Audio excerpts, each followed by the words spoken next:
Hello everyone, आप सभी का हमारे YouTube channel US virtual campus में स्वागत है।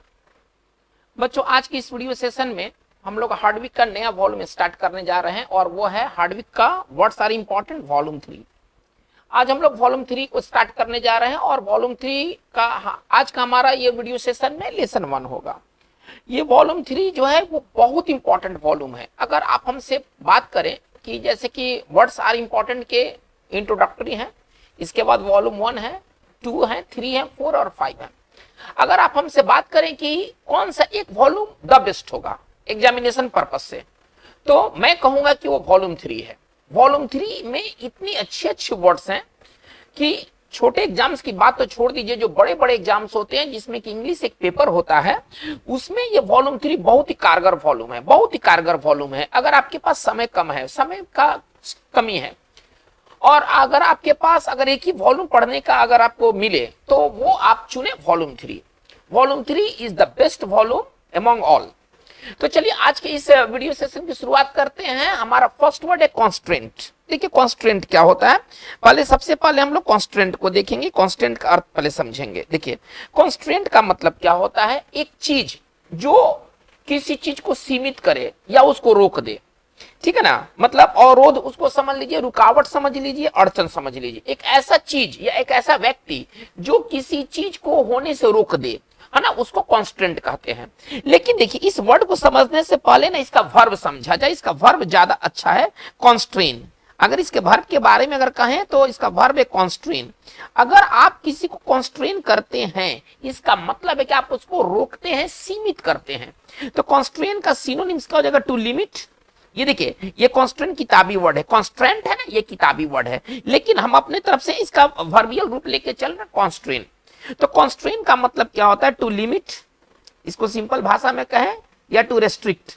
अरे इसी का नाउन है ना, रेस्ट्रिक्शन, लिमिटेशन, इसी का तो नाउन है। तो नाउन का सिनोनिम्स नाउन और वर्ब का सिनोनिम्स वर्ब, ठीक है। चलिए, तो अगर आप किसी को कॉन्स्ट्रेन करते हैं तो आप अवरोधक बनाते हैं, रोकते हैं, बाधा डालते हैं, अड़चन डालते हैं। तो कॉन्स्ट्रेन का अगर अर्थ कहें तो सीमित करना या रोकना। चलिए, अगर हमें कॉन्स्ट्रेंट समझ में आ गया तो कॉन्स्ट्रेंट भी समझ में आ जाएगा। कॉन्स्ट्रेंट नाउन होगा तो ये व्यक्ति होगा या चीज होगा जो किसी चीज को रोकेगा, ठीक है। चलिए अब ये कॉन्स्ट्रेंट को पहले समझ लेते हैं। जैसे आप एक सिंपल एग्जांपल देखते हैं, पीपल, इसको सॉरी पीपल हमें कहना है, ठीक है ना। चलिए हमको कहना है कि वैसे लोग जिनका आपराधिक बैकग्राउंड है उनको चुनाव लड़ने से रोका गया है, चुनाव लड़ने से ना उनको रेस्ट्रिक्ट किया गया। हमको ऐसा कहना है कि मतलब आपराधिक पृष्ठभूमि वाले लोगों को अगर हिंदी में लिखें, आपराधिक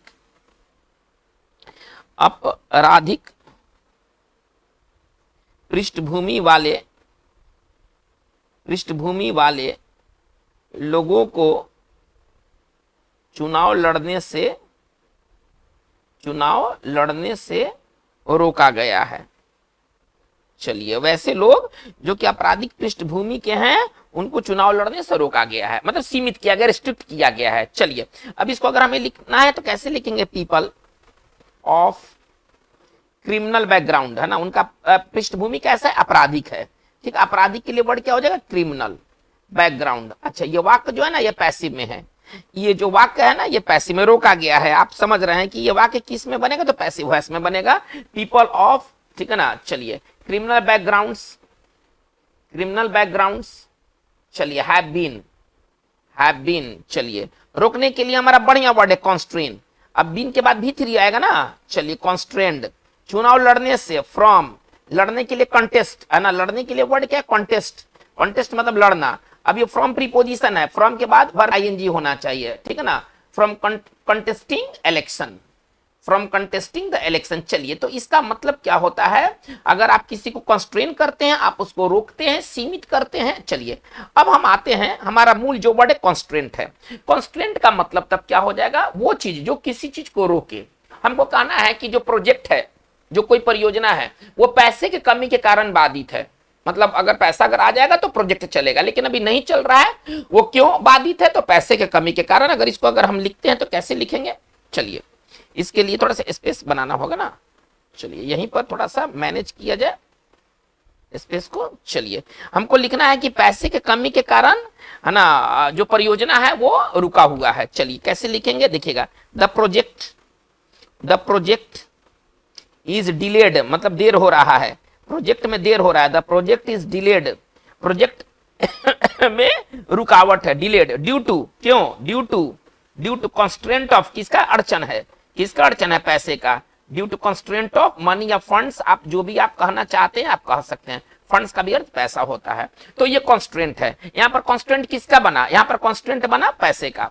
किसी के पास समय का ये अड़चन होता है, कोई कानूनी अड़चन होता है, तो अगर कानूनी अड़चन कहना है तो आप क्या कहेंगे, अगर कानूनी अड़चन अगर कहना है तो लिख सकते हैं लीगल कॉन्स्ट्रेंट। पैसे का आजकल बड़ा अड़चन चल रहा है यार, इसको कैसे लिखेंगे, फाइनेंशियल कॉन्स्ट्रेंट। आपको जो भी कॉन्स्ट्रेंट कहना है आप कह सकते हैं, ठीक है ना। किसी चीज का अड़चन हो सकता है, कानूनी अड़चन, आर्थिक अड़चन, आर्थिक अवरोध, कानूनी अवरोध, आप उसको जो कह लीजिए, ये सबके साथ कॉन्स्ट्रेंट पेयर बनाते हैं, ये सबके साथ कॉन्स्ट्रेंट जो होते हैं ना वो पेयर बनाते हैं। चलिए अगर ये कॉन्स्टेंट क्लियर है तो कॉन्स्टेंट नाउन है, आप ऐसे समझिए, अब कॉन्स्ट्रेंट जो है ना ये वर्ब है। चलिए हम लोग बात को आगे लेके चलते हैं। डिल्यूड, देखिए डिल्यूड का मतलब क्या होता है, अगर आप किसी को डिल्यूड करते हैं, आप उससे गलत राह दिखलाते हैं, आप उसको मिसलीड करते हैं, भरमाते हैं, ये बताते हैं कि देखो भाई ये चीज सच नहीं है, सच वाले चीज को भी कहते हैं ना कि देखना ये सच नहीं है, सही नहीं है, हालांकि वो चीज सही होता है, लेकिन आप किसी को बरगलाते हैं कि देखना ये सही नहीं है, अपने यूज करेंगे और आप उस यूज कीजिएगा ना तो आपको मना करेंगे। तो ये आपको क्या कर रहे हैं, आपको डिल्यूड कर रहे हैं, आपको ठगते हैं, एक तरह से भ्रमाते हैं। अगर हमको कहना है कि वह एक भ्रमित आदमी है, मतलब भरमाया हुआ व्यक्ति है, अगर हमको कहना है कि वह एक माना भरमाया हुआ या ठगा हुआ, उसको ठग दिया गया है, वह एक ठगा हुआ नहीं समझ में आ रहा है तो आप ऐसा समझिए भरमाया हुआ व्यक्ति है, ठीक है ना, मतलब उसको भरमा दिया गया है किसी चीज के बारे में कह के। मान लीजिए कि कोई मेरे पास स्टूडेंट आ रहा है पढ़ने के लिए, अब उसका दोस्त कहेगा ना कि नहीं वो अच्छा नहीं पढ़ाते, आप उसके पास मत जाओ, और अपने आकर पढ़ेगा, अपने आकर मेरे पास पढ़ेगा, लेकिन अपने दोस्त को ना मेरे बारे में कहेगा कि ना वो ठीक नहीं पढ़ाते हैं, तो उसको क्या कर रहा है, अपने मित्र को क्या कर रहा है, भरमा रहा है, वो एक ठगा हुआ या भरमाया हुआ व्यक्ति है, हमको ऐसा कहना है। चलिए अब इसको कैसे लिखेंगे, ही इज, चलिए ए डिल्यूडेड, देखिए डिल्यूड मतलब ठगना, डिल्यूड का मतलब होता है ठगना, आप ऐसा समय मूर्ख बनाना, तो ही इज ए, अच्छा आपको एडजेक्टिव चाहिए ना, तो इसका एडजेक्टिव बनाना है, तो अगर वर्ब दे दिया जाए और कहा जाए कि वर्ब से एडजेक्टिव बनाइए, क्या करेंगे उसका, चुपचाप से V3 करेंगे, तो हम कैसे लिखेंगे, ही इज ए डिल्यूडेड, और व्यक्ति के लिए एक वर्ड आप सीखे चैप, चैप का मतलब व्यक्ति होता है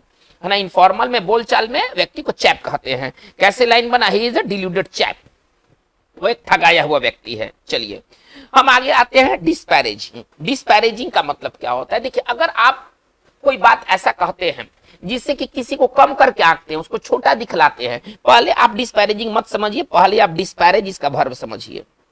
डिस्पैरेज आपके लिए ज्यादा अच्छा है, डिस्पैरेजिंग ये किताबी वर्ड है, ये किताबी वर्ड है, ये हम अपने तरफ से काम कर रहे हैं। डिस्पैरेज का मतलब क्या होता है, अगर आप किसी को डिस्पैरेज करते हैं, आप उसको छोटा करके दिखलाते हैं, आप किसी की उपलब्धि को छोटा करके दिखलाते हैं, आप इसको डिस्पैरेज कहते हैं। डिस्पैरेज का मतलब होता है कमतर आंकना, कम करके आंकना या उसको छोटा करके दिखाना। इसको अगर सिंपल अगर हिंदी में कहें, कमतर आंकना मतलब उसको कम वैल्यू देना, ठीक है ना, या अगर नहीं समझ में आता तो छोटा है ना, छोटा दिखाना, छोटा दिखाना किसी की उपलब्धि को, है ना, अगर आप कमतर रखते हैं, छोटा दिखाते तो आप उसको डिस्पैरेज करते हैं। चलिए अब देखिए आजकल एक फैशन बन गया है, अपने राजनीतिक विरोधी, आपके जो भी राजनीतिक विरोधी हैं, आप उनको ना छोटा करके दिखलाते हैं, ठीक है, आप उनके अचीवमेंट को ना कोई वैल्यू नहीं देते हैं, उन्होंने जो भी कुछ प्राप्त किया है आप उसको कोई वैल्यू नहीं देते हैं, तो आप उसको क्या करते हैं, आप उसको डिस्पैरेज करते हैं। अगर इसी चीज को लिखा जाए तो हम कैसे लिखेंगे, देखिए तो इट इज, है ना, ऐसे बना सकते हैं क्या, इट हैज बिकम फैशनेबल, है ना, it has become fashionable to disparage political opponents, है ना, पॉलिटिकल अपोनेंट्स। चलिए इसको थोड़ा सा समझा जाए, मैं क्या बताना चाहता हूं। चलिए देखिए इसका मतलब क्या है कि यह आम बात हो गया है ना, फैशनेबल का मतलब आम बात हो गया है कि अपने राजनीतिक विरोधियों को आप क्या करके दिखलाते, छोटा करके दिखलाते हैं, उसे जितना भी बड़ा उपलब्धि प्राप्त किया हो लेकिन आपकी नजर में वो छोटा ही है, तो आप उसको डिस्पैरेज करते हैं। चलिए तो अपोनेंट्स का मतलब आप ये समझ लीजिए विरोधी। चलिए डिस्पैरेजिंग का मतलब क्या होता है, नीचा दिखलाने वाला, अभद्र, आप ऐसा कोई बात कहते हैं ना कि सामने वाले को नीचा दिखला देगा, आप कोई ऐसा टिप्पणी करते हैं, है ना, जो नीचा दिखला दे किसी को, तो इसका कोलोकेशन क्या बनेगा? इसका देखिए कोलोकेशन यहां मैं लिख देता हूं, डिस्पैरेजिंग, यही ज्यादा इस्तेमाल होता है, डिस्पैरेजिंग कमेंट। देखिए इसके साथ पेयर क्या है, डिस्पैरेजिंग कमेंट अथवा डिस्पैरेजिंग रिमार्क, ठीक है ना। आप कोई ऐसा बात कहते हैं ना, छोटा दिखलाने वाला बात, जो किसी को छोटा दिखला दे, ठीक है ना। चलिए इसका सिनोनिम्स क्या होगा, पहले देखिए इसका अर्थ क्या है, नीचा दिखाने वाला अभद्र। सिनोनिम्स का बिलिटिंग, देखिए बिलिटिल, देखिए लिटिल का वर्ब, लिटिल मतलब छोटा, ये बहुत इंपॉर्टेंट है, लिटिल मतलब छोटा, और छोटा दिखलाना, तो इसके लिए क्या वर्ड है, बिलिटिल, है ना। देखिए लिटिल जो है ना, ये वर्ब नहीं है, लेकिन बिलिटिल क्या हो गया, वर्ब हो गया।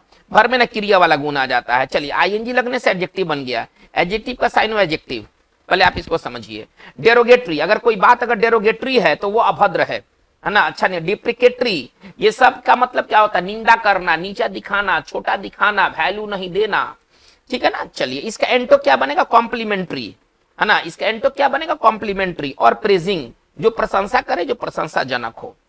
तो चलिए ये डिस्पैरेज अगर क्लियर हो गया है, तो हम फिर हम लेते हैं उसने अपने, अगर हमको कहना है उसने अपने अभद्र, उस अभद्र का मतलब जो नीचा दिखलाए, है ना, उसने अपने अभद्र, है ना, टिप्पणी के लिए माफी मांगी, है ना, टिप्पणी के लिए माफी मांगी, हमको ऐसा लिखना है, ठीक है ना। माफी मांगी, ही एप्लोगाइज्ड, पहले उसने माफी मांगी, पहले इतना बनाते हैं, ही एप्लोगाइज मतलब होता है क्षमा मांगना। ही एप्लोगाइज्ड, किस बात के लिए, ही एप्लोगाइज्ड फॉर हिज, अच्छा अभद्र टिप्पणी, वो टिप्पणी जो कि नहीं करना चाहिए था, ठीक है ना। ही एप्लोगाइज्ड फॉर हिज, चलिए अब इसके लिए वर्ड क्या है, हमारा मूल वर्ड क्या है, पहले मूल वर्ड देखते हैं, डिस्पैरेजिंग है ना।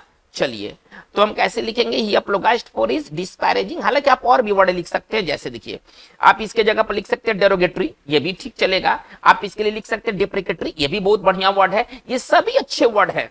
इसमें कोई भी वर्ड आप समझिए कि अनावश्यक नहीं है। साइनो अगर देना होता तो बहुत सारे साइनो दिया जा सकता था, 3 के जगह पर मैं 30 साइनो दे देता है, लेकिन सभी वर्ड्स एक समान नहीं होते हैं, ये आपको समझना होगा, ठीक है। चलिए कैसे लिखेंगे, ही एप्लोगाइज्ड मतलब क्षमा मांगना, माफी मांगना। चलिए यहां समझ ले, चलिए एप्लोगाइज मतलब होता है क्षमा मांगना, ही एप्लोगाइज्ड फॉर हिज, चलिए क्या हम लोग वर्ड्स क्या देख रहे हैं, नीचा दिखलाने के लिए डिस्पैरेजिंग, ठीक है। चलिए यहां लिख सकते हैं क्या, है ना। चलिए ही एप्लोगाइज्ड फॉर हिज डिस्पैरेजिंग, है ना। और टिप्पणी के लिए रिमार्क या कमेंट, हम कुछ भी लिख सकते हैं, दोनों का एक ही अर्थ होता है। चलिए हमारा ये सेंटेंस कंप्लीट हुआ। डोसाइल, देखिए डोसाइल का मतलब क्या होता है, यदि कोई व्यक्ति अथवा जानवर यदि डोसाइल है तो सीधा साधा है, एकदम शांत रहता है, उसमें उग्रता नहीं है, आप उसको आसानी से डांट डपट सकते हैं, आप उससे आज्ञा मनवा सकते हैं। यदि कोई व्यक्ति यदि डोसाइल है, इसका मतलब है कि सीधा साधा आदमी है। चलिए अब इसका साइनो क्या हो जाएगा, कंप्लेंट सीधा साधा, मैनेजेबल जिसको आप मैनेज कर सकते हैं, सबमिसिव मतलब दब्बू किस्म का होता है, सबमिसिव का शुद्ध हिंदी होता है दब्बू, आप ऐसा दब्बू का मतलब जो सीधा साधा को दब्बू कहते हैं। इजी टू कंट्रोल जिसको आसानी से कंट्रोल किया जा सके। चलिए इसका एंटो क्या बनेगा, ट्रुकुलेंट, और इसका शांत का एंटो क्या होगा, उग्र गुस्सैल। चलिए हमको कहना है कि वो एक आज्ञाकारी और शांत स्टूडेंट है ना। अगर हमको कहना है कि वह एक आज्ञाकारी,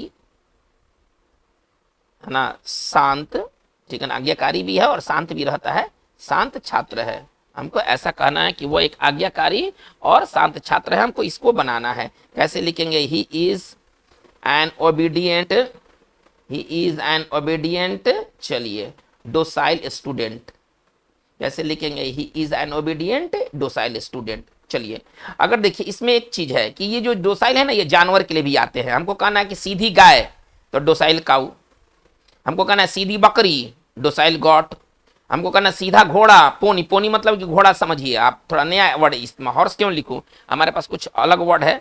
तो कोई भी जानवर यदि सीधा साधा जानवर है ना, तो वो हमको कहना है कि सीधी गाय, सीधी बकरी, सीधा घोड़ा, और इस तरह के कई जानवर कहे जा सकते हैं। ये सभी के सभी डोसाइल होगा। डोसाइल कोई बच्चा भी हो सकता है, ऐसा नहीं सिर्फ जानवर के लिए बच्चा भी हो सकता है, हम लिख सकते हैं डोसाइल चाइल्ड। ये सब क्या है, डोसाइल के साथ कोलोकेशन है जो कि इस्तेमाल होता है। चलिए हम लोग आगे बात को लेकर चलते हैं, इमासिएटेड। देखिए इमासिएटेड का मतलब क्या होता है, कोई व्यक्ति अगर इमासिएटेड है, कोई जानवर यदि इमासिएटेड है, इसका मतलब है कि वो बहुत ही दुबला पतला हो गया है, क्योंकि वो उसे भूख के कारण अथवा बीमारी के कारण अत्यंत दुबला, आप ऐसा समझिए। इसका सिनोनिम्स क्या होगा, थीन दुबला, गॉन्ट दुबला, एटेनुएटेड, एटेनुएटेड मतलब दुबला, काडावेरस अत्यम मरियल, एकदम नर कंकाल। काडावेरस का मतलब क्या होता है, जिसके शरीर में कुछ भी नहीं हुई, नर कंकाल को कहते हैं काडावेरस। चलिए इसका एंटो क्या हो जाएगा, प्लम्प और फैट, ठीक है ना, मोटा। हमको कहना है कि बीमारी ने उसे दुबला कर दिया है। एकदम सिंपल सा लाइन हमको बनाना है, बीमारी ने, कोई बीमारी है उसे, ठीक है ना, बीमारी ने उसे है ना कमजोर एवं दुबला कर दिया है, हमको ऐसा कहना है, कमजोर एवं दुबला कर दिया है, दुबला कर दिया है। दोनों के लिए एक ही वर्ड हो जाएगा, ठीक है ना, दोनों के लिए दो वर्ड नहीं है। चलिए द इलनेस कैसे लिखेंगे, द इलनेस है ना हैज लेफ्ट हिम, इसको थोड़ा सा स्टाइलिश वे में बना रहा हूं, हैज लेफ्ट हिम क्या है, इमासिएटेड। इमासिएटेड का मतलब होगा कि बहुत थीन होगा और बहुत कमजोर भी होगा। तो अगर कोई व्यक्ति अगर इमासिएटेड है तो इसका मतलब है कि वो कमजोर है और दुबला है। चलिए इक्विटेबल, इक्विटेबल का मतलब क्या होता है, इक्वी मतलब होता है एक समान। देखिए यहां से रूट वर्ड पर जाइए आप, है ना, अगर कोई चीज अगर इक्वी है तो एक समान है। चलिए एक समान, बराबर, उचित। यदि कोई काम को अगर आप इक्विटेबल तरीके से करते हैं तो आप बराबर तरीके से करते हैं, उचित तरीके से करते हैं। इसका सिनोनिम्स क्या हो जाएगा, even handed, fair, just, impartial, है ना, उचित रूप से, निष्पक्ष, ठीक है ना, इसका हिंदी होगा। इसका एंटो क्या होगा, इनइक्विटेबल, जो बराबर ना हो। इक्विटेबल मतलब एक समान, बराबर। इनइक्विटेबल मतलब जो एक समान ना हो, जो बराबर ना हो, असमान हो। अनफेयर मतलब अनुचित। जैसे कि आप इस वाक्य को देखिए, तो अगर इसे सेंटेंस बनाया जाए, उसने अपने बेटों में अपनी संपत्ति का, यहां से आप इसका इक्विटेबल का आप यूज समझ सकते हैं, अपने संपत्ति का एक समान, या आप ऐसे कह सकते हैं बराबर बराबर, वर्ड बदल सकते हैं, भाव एक ही होगा, बराबर बराबर, है ना, या हम ऐसे भी कह सकते हैं उचित बंटवारा किया, उचित बंटवारा किया। चलिए उसने अपने बेटों में अपने संपत्ति का एक समान बंटवारा किया, उचित बंटवारा किया, बराबर बराबर, भाव एक ही है, शब्द इसमें तीन है, उससे डरना नहीं है। चलिए कैसे लिखेंगे, ही मेड, है ना। चलिए कौन सा डिवीजन था, देखिए तो उचित बंटवारा, यहां से देखना है उचित। उचित के लिए हम लोग वर्ड क्या पढ़ रहे हैं, उचित के लिए वर्ड पढ़ इक्विटेबल। इक्विटेबल मतलब देखिए यहां पर लिखा है उचित। चलिए तो ये कैसे लिखेंगे, he made an equitable division, बंटवारा के लिए डिवीजन। चलिए इक्विटेबल मतलब एक समान, बराबर, डिवीजन बंटवारा। चलिए डिवीजन किसका, ऑफ हिज प्रॉपर्टी, अपनी संपत्ति का, थोड़ा यहां से समझा जाए, और अपने बेटों के बीच, among his sons, among his sons, ये बात हो गया। तो अगर कोई चीज अगर इक्विटेबल होता है तो एक समान होता है, बराबर होता है, ठीक है। चलिए इरेडिकेट, इरेडिकेट का मतलब क्या है, इरेडिकेट का मतलब है, ठीक है ना, नष्ट कर देना, समाप्त करना, उन्मूलन करना, कोई चीज को खत्म कर देना, इरेडिकेशन कहलाता है। सिनोनिम्स क्या हो जाएगा, इलिमिनेट, इलिमिनेट मतलब खत्म करना, समाप्त करना, बहुत अच्छा वर्ड है इलिमिनेट, निकाल देना। इलिमिनेट मतलब हटा देना। आप इलिमिनेट का कई तरह से आप हिंदी कह सकते हैं, गेट रीड ऑफ, हटाना, छुटकारा पाना, वाइप आउट, मिटा देना। वाइप आउट एक फ्रेज है जिसका अर्थ होता है मिटा देना। ऑब्लिटरेट का भी अर्थ होता है नष्ट करना, है ना, सबका एक ही अर्थ है, खत्म करना, नष्ट करना, उन्मूलन करना। हमको कहना है कि भारत में, है ना, वास्तव में पोलियो खत्म हो गया है। हमको ऐसा कहना है कि भारत में वास्तव में पोलियो का उन्मूलन कर दिया गया है। कैसे इसको लिखेंगे, पोलियो हैज बीन, ठीक है ना, वर्चुअली, इसको वर्चुअली मतलब वास्तव में, है ना, वर्चुअली इरेडिकेटेड, नष्ट करने के लिए, उन्मूलन करने के लिए क्या वर्ड पढ़ रहा है, इरेडिकेटेड इन इंडिया। चलिए हमारा ये सेंटेंस हो गया। वर्चुअली मतलब होता है वास्तव में, वास्तव में ये खत्म हो गया है, पोलियो अब है नहीं, पोलियो का कोई केस नहीं है भारत के अंदर में। चलिए इनकॉन्ग्रुअस, इनकॉन्ग्रुअस का मतलब क्या होता है, यदि कोई चीज अगर इनकॉन्ग्रुअस है तो वो जहां पर है ना बड़ा अटपटा लगेगा, अटपटा, इसको आप ऐसे भी समझ ले, इसका जो एक और हिंदी होता है अटपटा, पर आपको बड़ा वो अटपटा लगेगा। क्योंकि जैसे मान के चलिए कि चारों तरफ की वो झोपड़ी ही झोपड़ी है, और उसके बीच में ना एक वो बहुत बहुमंजिला घर है। या तो आप झोपड़ी को हटा दीजिए, या तो बहुमंजिला घर को हटा दीजिए। अब झोपड़ी के बगल में 10 तल्ला भवन, आपको कैसा लगेगा, चारों तरफ खाली झोपड़ी ही झोपड़ी है। किसी मोहल्ला में चारों तरफ केवल झोपड़ी झोपड़ी है, उसके बीच में बहुत मंजिला मकान है।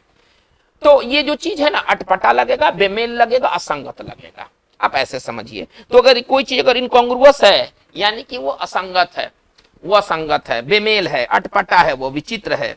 इसका साइनो क्या होगा, out of place, out of keeping, inappropriate. और इसका एंटो क्या होगा, कंसिस्टेंट, अनुरूप। जैसे कि देखिए अब एक बौने आदमी को, एक छोटे आदमी को आप आर्मी के यूनिफॉर्म में पहना दीजिए, आपको कैसा लगेगा। अब बौना आदमी आर्मी के यूनिफॉर्म में अटपटा लगेगा, ठीक है। हमको ऐसे लिख सकते हैं ही इज, है ना, ही इज ए स्मॉल, नाटा है ना, एंड लुक्स, और कैसा दिखता है, एंड लुक्स, ठीक है ना। चलिए इनकॉन्ग्रुअस, अटपटा दिखता है, देखिए कैसे लिख रहे हैं, इनकॉन्ग्रुअस इन एन आर्मी ड्रेस। अब किसी नाटे आदमी को आप आर्मी ड्रेस पहना दीजिएगा तो आपको वह कैसा लगेगा, अटपटा लगेगा। तो ये हमारा इनकॉन्ग्रुअस है। चलिए हम लोग वर्ड नंबर 9 में आते, इनकम्बेंट। देखिए इनकम्बेंट का दो यूज होता है। एक इनकम्बेंट का मतलब होता है इनकम्बेंट ऑन अथवा अपॉन के साथ। ये इनकम्बेंट ऑन और अपॉन एक साथ आएगा, मतलब आप ऑन ले सकते हैं अथवा अपॉन ले सकते हैं। तो इसका मतलब क्या है, इनकम्बेंट ऑन अथवा अपॉन का मतलब क्या, आवश्यक, जरूरी।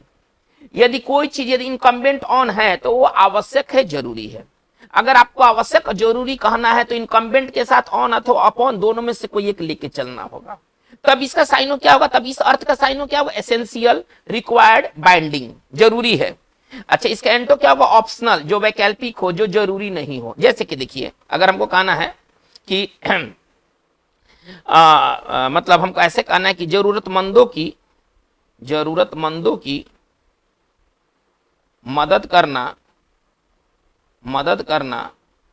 है ना, हमारे लिए जरूरी है, मतलब हमें करना चाहिए, हमारे लिए जरूर, मतलब हमें करना चाहिए, यहां सेंस यहां पर ये है, हमारे लिए जरूरी है, हमारे लिए जरूरी है। मैं हमको क्या कोई ऐसा बात कहना है, मतलब हमें गरीब जरूरतमंदों की मदद करना चाहिए। चलिए पहले हमारे लिए जरूरी है, पहले इतना उठाते हैं तो कैसे लिखेंगे, इट इज, एडजेक्टिव है ना तो बी से जुटेगा, इट इज इनकम्बेंट।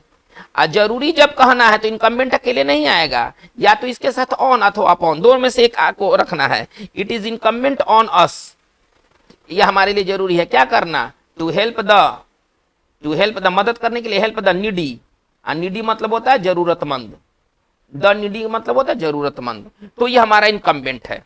लेकिन अगर इनकम्बेंट का एक और अर्थ होता है, ठीक है ना, इसका मतलब होता है सत्ताधारी, जो सत्ता में अभी है ना, तो केवल इनकम्बेंट। और जब जरूरी कहना है तो इनकम्बेंट ऑन।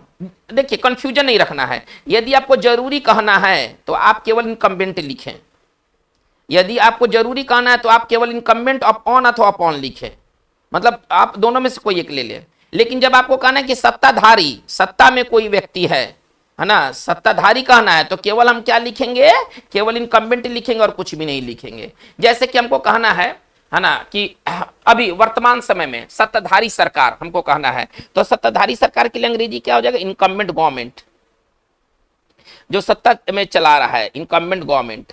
चलिए जो सत्ता में है, हमको कहना है कि सत्ताधारी प्रधानमंत्री, यानी कि जो सत्ता में है, यानी कि इनकम्बेंट प्राइम मिनिस्टर। तो इनकम्बेंट का मतलब क्या होता है, जो अभी पद पर हैं, जो अभी पद धारण किए हैं। चलिए आगे चलते हैं, वर्ड नंबर 10। इंट्रेपिड मतलब होता है निडर, साहसिक। यदि कोई व्यक्ति इंट्रेपिड है तो वो निडर है, साहसिक, डरता किसी से नहीं है।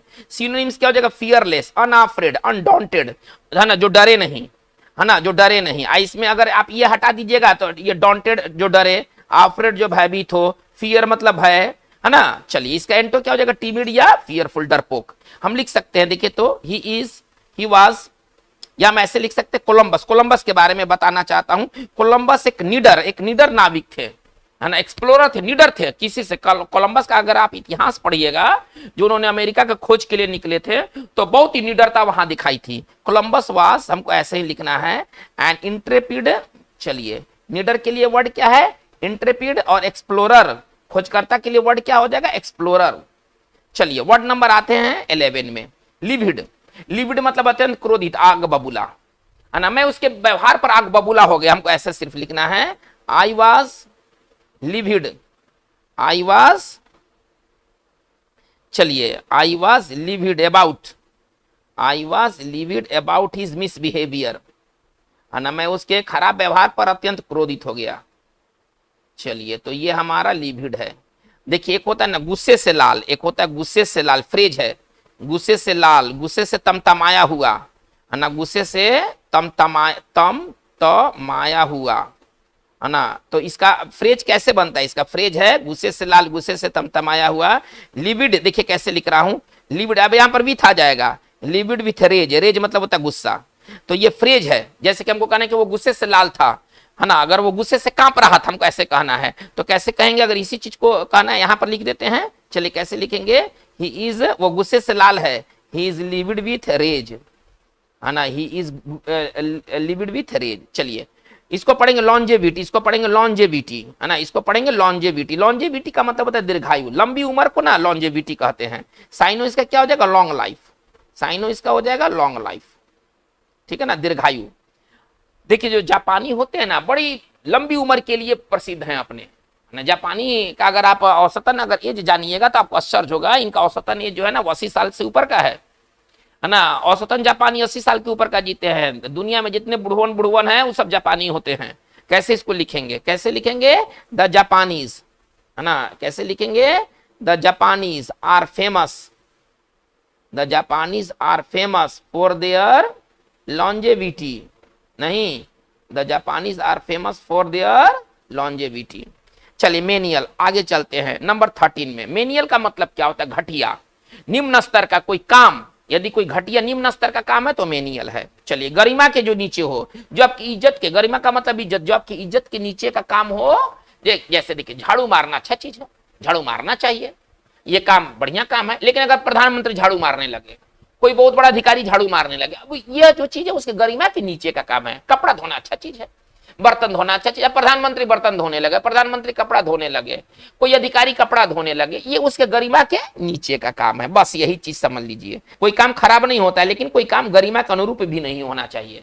तो ये जो चीज है ना, वो कोई काम है यदि गरिमा के नीचे तो वो मेनियल वर्क है, ठीक है ना। चलिए इसका सिनोनिम्स क्या हो जाएगा, लो, लोली, लो ग्रेड, है ना, इंफीरियर, सबका मतलब होता है घटिया किस्म का, ठीक है ना। बिलो द डिग्निटी इसका एक्सप्लेनेशन है, मतलब डिग्निटी मतलब होता है गरिमा, यदि, है ना, डिग्निटी का मतलब होता है गरिमा। चलिए हमको कहना है कि कोई घटिया काम, निम्न स्तर का काम, उसको क्या फ्रेज कहेंगे, मेनियल वर्क। फ्रेज कैसे बनेगा, मेनियल वर्क, मेनियल टास्क। ये जो चीज है ना, ये सर कोलोकेशन है मेनियल के साथ। चलिए ओस्टेंटेसस, ओस्टेंटेसस का मतलब क्या होता है, जो दिखावा से भरा हुआ हो। यदि कोई व्यक्ति अगर कोई काम ओस्टेंटेटस वे में करता है, यानी कि वो दिखलाने के लिए करता है ताकि लोग उससे प्रभावित हो सके। पहले आप ये समझिए, ओस्टेंटेसस बहुत बढ़िया वर्ड है और इसका मतलब क्या होता है, दिखावा से भरा हुआ। यदि कोई काम अगर आप करते हैं और वो दिखावा से भरा हुआ है तो वो काम ओस्टेंटेसस होता है, आडंबरपूर्ण, दिखावा से भरा हुआ। चलिए इसका साइनो क्या हो जाएगा, सोई, प्रिटेंसस, है ना, इस सब का मतलब होता है दिखावा से भरा हुआ, आडंबर से भरा हुआ। फ्लॉन्ट मतलब होता है दिखाना, देखिए, और उसका एडजेक्टिव बना फ्लॉन्टिंग, है ना। हम लोग वॉल्यूम 2 में ना फ्लॉन्ट को पढ़े हुए हैं। अफेक्टेड मतलब भी होता है, देखिए अफेक्टेड का दो मतलब होता है, एक अफेक्टेड मतलब होता है प्रभावित, है ना, और एक अफेक्टेड का मतलब होता है दिखावा से भरा हुआ, है ना, एक है दिखावापूर्ण। तो चलिए इसका एंटो क्या हो जाएगा, मोडेस्ट, मोडेस्ट मतलब विनम्र, जो दिखावा ना करे। हमको कहना है कि डिस्प्ले, है ना, कुछ ऐसे लोग होते हैं ना जो ओस्टेंटेशन से डिस्प्ले करते हैं नॉलेज का, कि उनके पास कितना नॉलेज है, कितना जानकार हैं, सारा जगह अपना ज्ञान फेंकते रहते हैं, लेने वाला चाहे जो हो, ठीक है। अब इसको कैसे लिखेंगे, इस फ्रेज को कैसे लिखेंगे, ओस्टेंटेशस, ठीक है ना। चलिए डिस्प्ले ऑफ नॉलेज, इसका मतलब क्या हुआ, आप दिखावा कौन सा कर रहे हैं, डिस्प्ले कौन सा कर रहे हैं, दिखावा वाला, ताकि लोग आपसे इंप्रेस्ड हो सके। जहां जाते हैं पढ़ाई का बात करते हैं, आप कौन से लोग हैं, आप ओस्टेंटेशस है, दिखावा आप करते हैं, ठीक है ना, ओस्टेंटेस, डिस्प्ले ऑफ नॉलेज। चलिए इसी तरह से देखिए, अब कुछ लोग हैं दिखावा वाला लाइफ जीते हैं, भले फूटी कौड़ी नहीं है पॉकेट में, कर्ज लेकर के काम करेंगे, लेकिन दिखावा वाले लाइफ जिएंगे। हम कैसे लिखेंगे, दे लीड, लीड मतलब जीना, है ना, they lead an ostentatious, they lead an ostentatious life style, है ना, they lead an ostentatious life style. इसका हिंदी क्या होगा, वे दिखावा भरी जिंदगी जीते हैं। चलिए हम आगे आते हैं, आउस्ट। आउस्ट मतलब होता है बाहर निकालना, बाहर खदेड़ देना, निकाल फेंकना। आउस्ट बहुत बढ़िया वर्ड है, टॉप क्लास का वर्ड है आउस्ट। चलिए इसका सिनोनिम्स क्या हो जाएगा, ड्राइव आउट, एक्सपेल, इजेक्ट, निकाल फेंकना। सेटल मतलब होता है बसाना। हमको कहना है कि पार्टी से, है ना, बागियों को निकाल दिया गया, बागियों को जो बगावत कर रहे थे निकाल दिया गया, है ना। चलिए अब बस निकाल दिया गया, पार्टी से बागियों को निकाल दिया गया। चलिए बागी के लिए रिबेल होता है ना, रिबेल मतलब जो बगावत कर बैठे, द रिबेल्स। चलिए वर, है ना, पैसिव में बनेगा। बाहर निकालने के लिए क्या वर्ड है, आउस्ट, बढ़िया वर्ड है, आप इसका इस्तेमाल करें। पैसिव वॉइस में वाज वर के बाद V3 लगना चाहिए। तो पूरा लाइन कैसे बनेगा, the rebels were ousted from the party, party से बागियों को निकाल दिया गया। चलिए अब आते पेन्यूरी। देखिए पेन्यूरी का मतलब होता है गरीबी, कंगाली। किसी व्यक्ति की पेन्यूरी उसकी गरीबी होती, कंगाली होती है। एक्सट्रीम पॉवर्टी, बहुत ज्यादा जो गरीबी होता है ना सर, उसको कहते हैं कंगाली। गरीब ठीक है, जी ले रहा है, खा रहा है ना, लेकिन उसके पास बहुत ज्यादा संपत्ति नहीं है। गरीब का मतलब क्या है? अगर कहा जाए कि वह गरीब आदमी है, यानी कि खा रहा है, जी रहा है, लेकिन जब ये कंगाली में, जब उसके पास फूटी कौड़ी भी नहीं हो, तो वो स्थिति क्या हो जाता है? पेन्यूरी की स्थिति हो जाती है। फूटी कौड़ी इसके पास नहीं रहेगा, एकदम कंगाल, सुपर कंगाल होगा, तो कंगाल या गरीबी। एक्सट्रीम पॉवर्टी, डेस्टिट्यूशन, ये सबका हम लोग एडजेक्टिव पढ़ चुके हैं। डेस्टिट्यूट, इंडिजेंस गरीबी, पेनीलेसनेस गरीबी, सब गरीबी का अंग्रेजी है।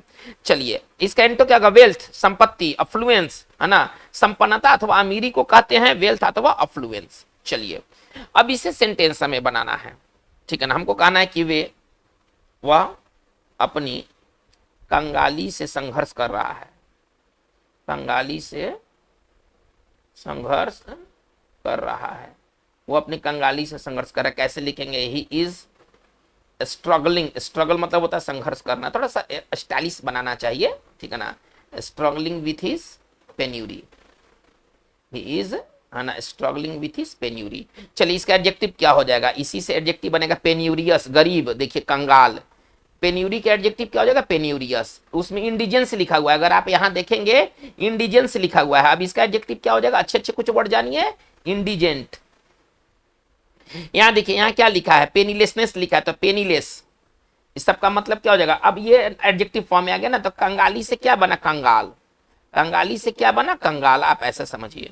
पेन्यूरियस लाइफ, ये कौन सा जीवन होगा? कंगाल भरा जीवन, कंगाली है ना। पेन्यूरियस लाइफ है किसी का, कोई कंट्री अब बना इंडिजेंट कंट्री हो गया, यानी कि गरीब देश हो गया है। तो ये सारे यूज के वर्ड हैं, इसमें कोई भी अनावश्यक फालतू किस्म का कोई भी वर्ड नहीं है। 20 के 20 आपको टॉप क्लास के, एक से बढ़कर एक मिलेंगे इसमें। चलिए रिप्लीट, रिप्लीट का मतलब होता है भरा होना। यदि कोई चीज किसी चीज से रिप्लीट है, यानी कि उस चीज से वो भरा हुआ है। चलिए इसका साइन क्या हो जाएगा? फील्ड, फुल या पैक्ड। हमको लिखना है कि जो द बुक इज, एक सीधा सा लाइन बना था, the book is replete with, यहां से आप अर्थ समझ सकते हैं, रिप्लीट विथ फोटोग्राफ्स। इसका हिंदी क्या है? कि कोई किताब है और वो किससे भरा हुआ? उसमें एक से एक फोटो है ना। किताब में मतलब किताब जो ना फोटो से भरा हुआ है। चलिए हम आगे बढ़ते हैं, तो हमें मिलता है सेडिशन। सेडिशन का मतलब देशद्रोह। देशद्रोह का मतलब क्या होता है? कोई ऐसा काम करते हैं जो सरकार के खिलाफ चला जाता है, सरकार के खिलाफ आप बगावत कर बैठते हैं, इसी को कहा गया है देशद्रोह, ठीक है ना। चलिए इंसाइटमेंट, उकसाने को कहते हैं सर देशद्रोह। उकसाने, आप किसके लिए उकसा रहे हैं? इंसाइट मतलब होता है उकसाना, पहले आप ऐसा समझिए। और इंसाइटमेंट का मतलब उकसाव, किसके प्रति? आप दंगा करने के लिए आप उकसा रहे हैं, आप विद्रोह करने के लिए उकसा रहे हैं, तो इसको देशद्रोह का संज्ञा दिया गया है। चलिए म्यूटिनी, देशद्रोह या द्रोह आप इसको कह लीजिए, है ना। म्यूटिनी ऑफ 1857 बहुत इंपॉर्टेंट है। 1857 की जो विप्लव था उसको कहा गया म्यूटिनी। चलिए एजिटेशन मतलब आंदोलन होता है। फोमेंट, फोमेंट मतलब और बिगाड़ देना, एक तरह से उसको और खराब कर देना। रैबल राउजिंग, है ना, ये इसको रैबल राउजिंग पढ़ेंगे, है ना। भीड़ को उकसाने को रैबल राउजिंग कहते हैं। चलिए लॉयल्टी इसका एंटो होगा। सेंटेंस बनाया जाए, he was arrested, he was arrested, ठीक है ना, एंड चार्ज विथ, देखिए एकदम आसानी से आप इसको समझ सकते हैं, चार्ज विथ सेडिशन। चलिए इसका हिंदी क्या निकलेगा? इसका हिंदी निकलेगा कि उसे गिरफ्तार किया गया और क्या आरोप लगाया गया? देशद्रोह का, है ना, देशद्रोह का उस पर आरोप ठोका गया, तो ये सेडिशन है। चलिए वर्ड आते टीनेसियस। देखिए टीनेसियस का मतलब क्या है? अगर कोई चीज टीनेसियस है तो वो मजबूत है। अब विशेष तौर पर ना ये पकड़, पकड़, मजबूत पकड़, कोई चीज को ऐसा पकड़ लिए कि छोड़ नहीं रहे हैं, ये टीनेसियस होल्ड होता है। देखिए मजबूत पकड़ हमें लिखना है। अगर कोई चीज पर मजबूत पकड़ आप रखते हैं तो पकड़ का मतलब होल्ड है, तो वो कौन सा होल्ड होगा? टीनेसियस होल्ड। आपने एक बार पकड़ लिया है, अब आप छोड़ने के मूड में नहीं है, इसको सर कहते हैं टीनेसियस ग्रिप। ग्रिप का भी अर्थ पकड़ होता है। चलिए यदि कोई व्यक्ति टीनेसियस है, ये इसका मतलब वो डिटरमिन्ड है, दृढ़ निश्चयी है। हमको कहना है कि वो एक आदमी है, दृढ़ निश्चयी आदमी है और कभी भी कोई चीज को गिव अप नहीं करता, छोड़ता नहीं है। कैसे लिखेंगे? ही इज अ टीनेसियस मैन, है ना, वो एक दृढ़ निश्चयी आदमी है। देखिए कैसे लिख रहा हूं, he is a tenacious man, he is a tenacious man, है ना, बहुत दृढ़ निश्चयी आदमी है। नेवर गिव्स अप, कभी किसी चीज को छोड़ता नहीं है। नेवर गिव्स अप, कभी किसी चीज को नहीं छोड़ता है, तो ये टीनासियस है। चलिए अनइथिकल, देखिए अनइथिकल का मतलब क्या होता है, जो अनैतिक हो, जो बेहद खराब हो ना, उसको अनैतिक मतलब अनइथिकल कहते हैं, अनैतिक बेहद खराब। चलिए इसका सिनोनिम्स क्या हो जाएगा, इमोरल, अनप्रिंसिपल्ड, मोरली बैड, जो नैतिक तौर पर गलत हो ना वो अनइथिकल कहलाता है। जैसे अनैतिक कार्य कहना है, इसका पेयर कैसे बनेगा, अनैतिक कार्य कहना है, तो अनैतिक कार्य के लिए, अनैतिक के लिए क्या वर्ड, ढंग का वर्ड क्या पढ़ रहे हैं, अनइथिकल। चलिए वर्क नहीं लिखना चाहिए, प्रैक्टिस है ना, आपका जो काम है ना उसको प्रैक्टिस भी कहते हैं। जैसे कि आपने कभी सुना होगा मेडिकल प्रैक्टिस। अनइथिकल अगर हमको कहना है, कोई आप गलत तरीका अपनाते हैं, कोई चीज का पैसे कमाने का गलत तरीका अपनाते हैं, मेथड आपका गलत है, पैसा तो आ रहा है लेकिन कमाने का तरीका गलत है। अब हमको कहना है कि अनैतिक तरीका है ना, अनैतिक कार्य हमको कहना है, अनैतिक तरीका कहना है। अब वो कौन सा भाई मेथड होगा, अनइथिकल मेथड होगा। बहुत सारे लोग जो है ना अनइथिकल मेथड से पैसे कमाते हैं।